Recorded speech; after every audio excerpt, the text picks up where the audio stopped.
Hello बच्चों, welcome back to the channel future and freedom. मैं सिमरन और आज हम लेकर आए हैं वीडियो मैथ्स के regarding which is LCM and HCF. अब आपने एलसीएम एचसीएफ पढ़ा है, ठीक है, लेकिन इसमें ना आई हैव नोटिस कि बच्चों को ना बहुत कंफ्यूजन रहती है क्योंकि इसके इतने सारे मेथड है और हर क्लास जो है एक मेथड के अकॉर्डिंग काम करती है। जैसे कि अगर आप क्लास 4th में हो तो एक एलसीएम निकालने का, एचसीएफ निकालने का जो मेथड है वो फिक्स है, ठीक है। अगर आप 5th स्टैंडर्ड में हो तो एलसीएम और एचसीएफ निकालने का मेथड फिक्स है, वो अलग तरीके से निकलेगा। कॉन्सेप्ट सेम है, एलसीएम इसमें भी निकल रहा है, एलसीएम उसमें भी निकल रहा है, बट दोनों क्लासेस के अकॉर्डिंगली मेथड डिफरेंट होता है। तो बच्चे क्या गलती करते हैं कि ना 4th क्लास में होने के बाद भी 5th वाला मेथड यूज कर लेते हैं, जो कि गलत हो जाता है। एग्जाम्स में फिर उसके 0 मार्क्स मिलते हैं। और जो बच्चे 5th में होते हैं वो सोचते हैं एलसीएम ही तो निकालना है, 4th वाला मेथड यूज कर लेते हैं, वो भी गलत हो जाता है, उसके भी फिर क्या आता है, 00। ठीक है, तो आज मैं आपको इस वीडियो में क्लैरिफाई कर दूंगी कि आपको कौन सी क्लास में कौन सा मेथड यूज करना है और उसके हम कुछ एग्जांपल्स करेंगे सो दैट वो मेथड आपको इजीली समझ आ जाए। तो चलिए विदाउट वेस्टिंग एनी टाइम हम स्टार्ट करते हैं अपना टॉपिक एलसीएम एंड एचसीएफ। ठीक है, तो सबसे पहले स्टार्ट करते हैं एलसीएम से। एलसीएम की फुल फॉर्म क्या होती है? Lowest common multiple. Lowest common multiple, ठीक है, इसके नाम से ही समझ आ जाएगा आपको, LCM लोएस्ट कॉमन मल्टीपल। ठीक है, और आपकी एचसीएफ की फुल फॉर्म होती है हाईएस्ट कॉमन फैक्टर। ठीक, हाईएस्ट कॉमन फैक्टर, नेम से क्लियर हो गया। अब एलसीएम और एचसीएफ को समझने के लिए सबसे पहले आपको मल्टीपल और फैक्टर का समझना जरूरी है। देखिए लोएस्ट कॉमन मल्टीपल, ये तो ठीक है मैम, लोएस्ट कॉमन तो समझ आ गया, मल्टीपल तो नया टर्म है। मल्टीपल क्या होता है, ये फैक्टर क्या होता है? तो जब तक हम मल्टीपल और फैक्टर्स को नहीं समझ लेते हम इसको आगे नहीं कर पाएंगे। तो पहले हम समझते हैं मल्टीपल्स क्या होते हैं, ठीक है, मल्टीपल्स और फैक्टर्स क्या होते हैं।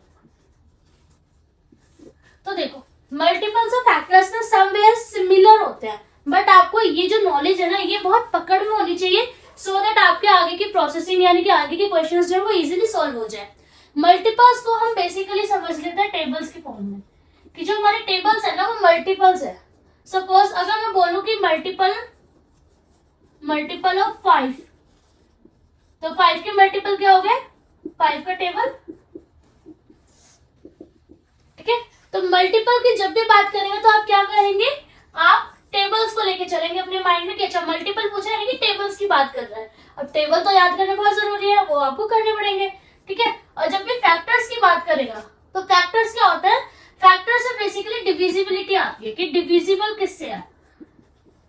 डिविजिबल जो है हमारा वो वर्ड आता है फैक्टर्स को पढ़ने के लिए। अगर हमें किसी चीज के फैक्टर्स ढूंढने, सपोज मुझे 16 के फैक्टर्स ढूंढने हैं, तो 16 किस किस टेबल से डिविजिबल हो जाएगा वो सब लिखना है। तो 1 फैक्टर 1 जो है वो सबका फैक्टर होता है ना, सबका मालिक एक है ना, तो एक सबका फैक्टर होता है। जब भी फैक्टर की बात आएगी तो 1 तो आप सब में लिखोगे।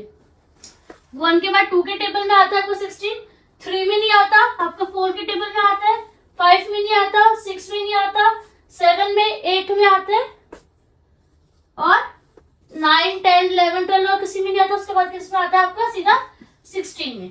इसको निकालने का एक और तरीका भी है। 16 जो है आपका 1 के टेबल में कितने पे आता है, 16 पे, 2 के टेबल में 8 पे, ठीक है, 2 8 16, 4 के टेबल में 4 पे, 4 के बाद 8 के टेबल में कितने पे आता है, 2 पे। लेकिन 2 और 8 तो ऑलरेडी आ चुका है, अब ये रिपीट हो रहा है तो इसको हम यहाँ पे स्टॉप कर देंगे, इसको हम यहाँ पे नहीं लेंगे। ठीक है, तो यहाँ से हमारे फैक्टर्स निकल कर आए 16 के, 1 2 4 8 एंड 16। ठीक है, तो ये हो गए फैक्टर्स कि डिविजिबल किससे, किस किस के टेबल में हमारा जो गिवन नंबर है वो आता है। ठीक है, डिविजिबिलिटी पूरी होनी चाहिए, आपका रिमाइंडर जो है यहाँ पे 0 होता है। इस डिविजिबिलिटी में जो आपका रिमाइंडर है वो क्या हो जाएगा, पूरा 0 हो जाएगा। ओके, और मल्टीपल्स होता है टेबल। अब टेबल्स क्या होता है, ये होता है इनफाइनाइट। इनफाइनाइट मतलब कि आप जहां तक भी टेबल लिखना चाहो लिख सकते हो। हम क्या करते हैं, हम 2 का टेबल 10 तक याद करते हैं, बट 11 12 13 14 82 56 207 5007 हम कहीं तक भी इसका टेबल निकाल सकते हैं। टेबल निकालना इजी है ना, 507 2 से मल्टीप्लाई कर दो, बस आ गया। 507 2 1 10,040। ओके, तो मल्टीपल्स क्या होते हैं, हमारे टेबल होते हैं। मल्टीपल्स टेबल इनफाइनाइट होता है, फैक्टर्स डिविजिबिलिटी चेक करता है, रिमाइंडर इसमें हमेशा 0 होना चाहिए। ठीक है, ये मल्टीपल्स और फैक्टर हो गए। अब मैं से छोटे छोटे पॉइंट आपको समझा देती हूँ। देखो, पहला पॉइंट तो यही हो गया कि मल्टीपल्स जो होते हैं वो इनफाइनाइट होते हैं, बहुत सारे होंगे, जब तक करना चाहो तब तक उसके मल्टीपल्स को निकाल सकते हो। बट जब मैं फैक्टर्स की बात करूंगी तो फैक्टर्स जो होते हैं ना वो लिमिटेड होते हैं। फैक्टर्स आपके लिमिटेड होते हैं, कोई भी नंबर आप ले लोगे उसके फैक्टर जब निकालोगे तो वो एक लिमिटेड नंबर तक ही डिविजिबल होगा, और मल्टीपल्स जो होंगे वो इनफाइनाइट होंगे। ठीक है, मल्टीपल्स में क्या करते हो, आप टेबल लिखते हो, और फैक्टर्स में आप डिविजिबिलिटी चेक करते हो। एक पॉइंट आपका ये भी हो गया। ठीक है, थर्ड पॉइंट, मल्टीपल्स हमेशा अपने नंबर से शुरू होता है, स्टार्ट विद ओन नंबर। ठीक है, मल्टीपल जो होगा वो हमेशा अपने टेबल से स्टार्ट होता है। सपोज आप 5 लिया तो 5 से स्टार्ट होगा, अगर आप 15 लेते हो तो 15 का टेबल 15 से स्टार्ट होगा। ठीक है, 16 लोगे तो आपको 16 का टेबल 16 से स्टार्ट होगा, एंड सो ऑन। क्लियर? तो जो भी आप नंबर लोगे मल्टीपल के केस में वो अपने ही नंबर से स्टार्ट होगा। Is it clear? लेकिन फैक्टर के केस में क्या है, it ends with own number. ठीक है, जब फैक्टर का केस करेंगे तो 16 लिया था जैसे मैंने यहाँ पे एग्जांपल, तो ये अपने नंबर पे खत्म होगा। ये हमेशा 1 से शुरू होगा फैक्टर, और खत्म कहाँ होगा, अपने नंबर पे जाके खत्म होगा। ठीक है, तो ये आपको 3 पॉइंट समझ आ गए। क्लियर? मल्टीपल में टेबल देखते हैं कि उसका टेबल लिखना है जब भी मल्टीपल की बात होगी। फैक्टर में डिविजिबिलिटी देखते हैं कि वो किस किस नंबर से डिवाइड हो पा रहा है।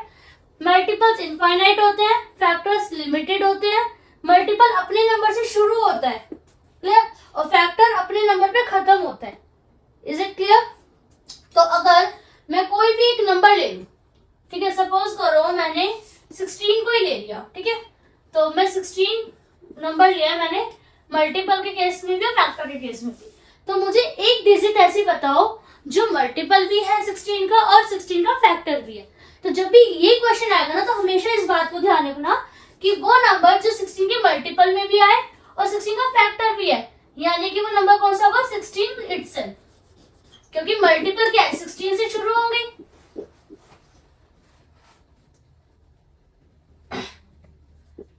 मल्टीपल आपके 16 से शुरू होंगे, 16 में 16, 16 में 32 एंड सो ऑन, और जो फैक्टर है वो आपके 16 पे जाके खत्म होंगे।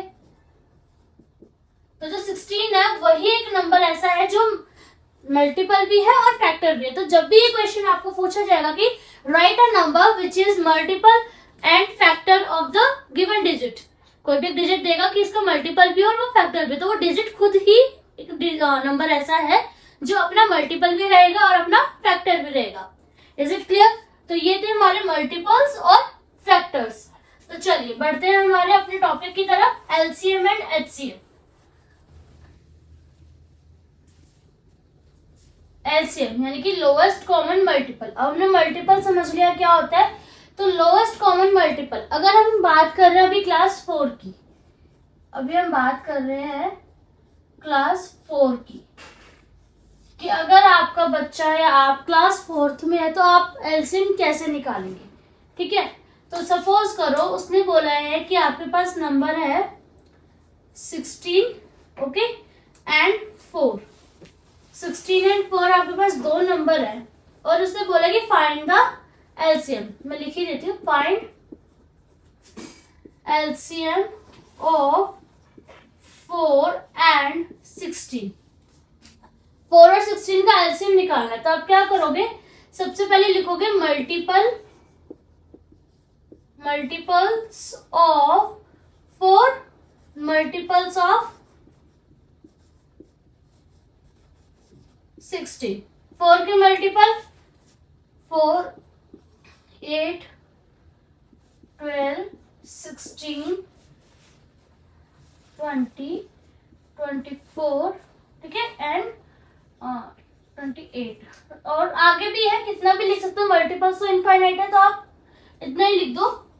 16 की बात करूं तो 16 is 16, 16 2 is 32, 16 3 is 48 and so on. ठीक है, इसको लगाने की नीड नहीं होती, आप इसको यहाँ भी छोड़ सकते हो। अब देखो मल्टीपल्स ऑफ 4 आ गए, मल्टीपल्स ऑफ 16 आ गए। ये पहला स्टेप है, ये आपका स्टेप 1 है। ठीक है, कि आपने जो गिवन डिजिट है उनके मल्टीपल्स लिख लिए। अब आते हैं स्टेप 2 पे। स्टेप 2 क्या कहता है कि अब इनके कॉमन मल्टीपल्स लिखने हैं हमें, कॉमन मल्टीपल्स। ठीक, कॉमन मल्टीपल्स में अगर आप देखोगे तो यहाँ पे 16 है, यहाँ पे भी 16 है।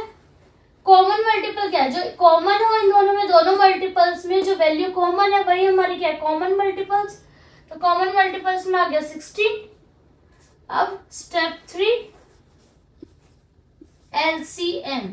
LCM यानी कि लोएस्ट कॉमन मल्टीपल। तो कॉमन मल्टीपल में जो सबसे लोएस्ट होगी डिजिट वही आपकी LCM होगी। Is it clear? देखो कई बार क्या होता है, कॉमन मल्टीपल से 2-3 डिजिट आ गई। सपोज करो इसमें आपकी आ गई 16 के अलावा और भी आपकी A आ गई सपोज, और एक B आ गई, तो इन तीनों में सबसे छोटा है वो आपका LCM रहेगा। क्लियर? तो ये तरीका था क्लास 4th में LCM को निकालने का। ठीक है, पहला स्टेप मल्टीपल्स लिखेंगे, दूसरा स्टेप कॉमन मल्टीपल लिखेंगे, और तीसरा स्टेप उन कॉमन मल्टीपल में जो सबसे छोटा टर्म होगा वो आप यहाँ पे एज अ LCM आपका आ जाएगा। देखो ये अपने नाम से ही जस्टिफाई कर रहा है, लोएस्ट यानी कि सबसे छोटा, कॉमन जो इन दोनों में कॉमन हो, और मल्टीपल इन दोनों के मल्टीपल्स में जो कॉमन मल्टीपल है उसमें से सबसे छोटा नंबर आपका क्या कहलाएगा, LCM। Is it clear? चलिए अब आते हैं HCF पे। अगर मैं HCF में दोनों का सेम ही ले लूं, फाइंड HCF ऑफ 4 and 16। ठीक है, तो सेम है, ये ना कजन्स है। LCM और HCF ना कजन्स है। जो LCM की प्रोसेस है वही HCF की प्रोसेस है। ऐसे होता है ना आपके कजन्स में, जो आप कर रहे हैं वही वो कर रहे हैं, है ना? तो यही LCM और HCF है। तो HCF का क्या है, हाईएस्ट कॉमन फैक्टर। अब यहाँ पे F आ गया ना, तो अब आप यहाँ पे क्या करोगे, फैक्टर लिखोगे। यहाँ पे M था तो आपने मल्टीपल्स निकाले, यहाँ पे F है तो आप फैक्टर्स निकालोगे। Factors of 4, factors of 16। 4 के फैक्टर अगर मैं करूंगी तो 1, 2, 4 यही नंबर से डिवाइड होगा। 16 में 1, 2, 4, 8 एंड 16। फैक्टर्स मैंने आपको बताया था कि लिमिटेड होते हैं, 1 से शुरू होंगे हमेशा और अपने नंबर पे जाके खत्म हो जाएंगे। तो फैक्टर्स ऑफ 4 आ गए, फैक्टर्स ऑफ 16 आ गए। अब निकालेंगे कॉमन फैक्टर। कॉमन फैक्टर जो इन दोनों में आ रहा है, दोनों में क्या क्या आ रहा है, 1, 2, 4।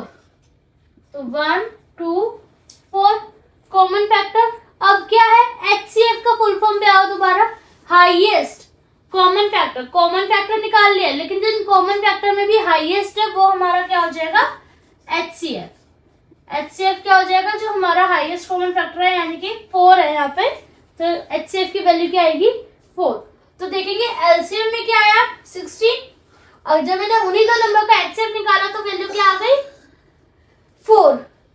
ठीक है, तो ये था हमारा LCM और HCF को सॉल्व करने का तरीका इन द क्लास 4th। ठीक है, क्लास 5th के लिए आप नेक्स्ट वीडियो के लिए जरूर देखिएगा। नेक्स्ट वीडियो में हम शो करेंगे कि क्लास 5th में कैसे करना है, और आप अपने बच्चे को, या फिर अगर आप खुद ही क्लास 4th या 5th के स्टैंडर्ड के स्टूडेंट्स हैं तो आप इसको जरूर देखें और इनको समझें, और अपने डाउट्स को कमेंट सेक्शन में जरूर लिखें कि मैम हमें यहाँ पे डाउट है, प्लीज इसको दोबारा से एक बार बता दीजिए। आई विल मेक श्योर आपके डाउट्स की वीडियो भी अपलोड हो, आपके डाउट्स को मैं पर्सनली भी ले सकूं। ओके, तो क्लास 4 में LCM और HCF इस तरीके से करना है, बहुत ईजी है, मैथ से डरने की कोई जरूरत नहीं है। क्लियर? तो चलिए मिलते हैं अगली वीडियो में क्लास 5th के LCM और HCF के साथ। Till then just share, subscribe and like the videos. Bye bye.